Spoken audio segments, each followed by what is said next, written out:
In this video, I'm going to give you my top 7 tips to help you improve your drawing skills. I'm Kirsty Rebecca and I make drawing and painting tutorials that are easy to follow even if you're just starting out. Number 1 is to stick with one medium until you master it. So rather than learning new mediums, learn one medium first and then you can concentrate on values, colour and everything else without worrying about how to use that medium. And if you're just starting out drawing, it's a good idea to start with a black and white medium like graphite or charcoal and just work on the tonal values rather than having to worry about colour at all. Even if you're starting with a coloured medium like acrylic or oil or pastel, just start out using a black and a white and then get to know your medium before you introduce new colours. Number 2 is to finish your projects as often as you can. If you stop every time you get stuck in a piece of artwork, you'll never learn how to fix that mistake.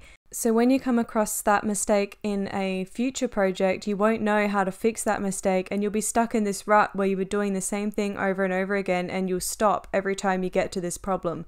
So always continue pushing through that mistake, try and come up with a solution and work your way through to the end of the project. Number 3 is to ask for help. There are plenty of artists who'll be happy to help answer any questions for you. If there is an artist you admire and you want to draw or paint as well as they do, then ask them what materials they use and start there. Sometimes they won't answer, but most of the time they'll be happy to help. Number 4 is to sketch or draw daily. Even if you use transfer or tracing methods on some of your bigger projects to save time, make sure that you sketch or draw as often as you can freehand. Daily is preferable. Make sure that you're freehanding from real life or from photos. Practice makes perfect and you will learn to see shapes and shadows, colours, distances between shapes much quicker if you sketch often. This will also help make your artwork look more realistic because you'll notice these things more often. When you're practicing your drawing or sketching, try and draw the shapes that represent the object you're trying to draw first and then fill in the gaps. If you're drawing a horse, don't start with the ears and then work your way down. Start by drawing circles that represent the top part of the head, the nose area, the upper body, the lower body, the kneecaps, and then fill in the gaps from there. Timed drawings can also be a great exercise because it forces you to focus on the main shapes and the ideas of the subject rather than focusing on too many details. And this will really help you notice these shapes and how they compare to other shapes in your subjects. Number 5 is to trial things. Wondering if coloured pencil works on a certain type of paper, or if you can put graphite and charcoal together, or if you really want to work big or small, what are the challenges? You can spend hours trying to research these answers and watch videos and tutorials, but the best way to learn as an artist is to actually do art. Obviously, I highly recommend watching tutorials to help you learn, but I would also recommend playing with your materials, trying different things, doing some practice pieces, doing swatches of colours or anything that will help you figure out how to use the medium that you're using or any questions that you have in your mind, and then do research if you still have questions. It will pinpoint exactly what your issue is if you've already tried it out yourself.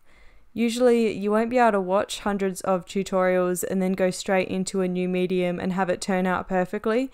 It comes with practice. Tutorials help, but you need to physically put pen to paper to improve. Number 6 is to trace. Now this may seem counterproductive, but if you draw a rose from the same photo 10 times, there may be slight improvements on your 10th time, but you'll probably make the same mistake you made in the first drawing all the way through your 10 drawings without even realizing it.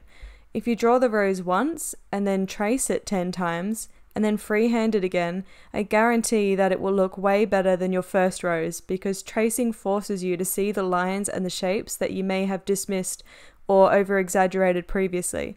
So tracing is a great way to learn correct proportions and it is a very fast way of improving your freehand drawing skills. Number 7 is don't just follow beginners tutorials. If you really are a beginner, then beginners tutorials can be a great start, but once you've done a few, try moving on to some more advanced tutorials.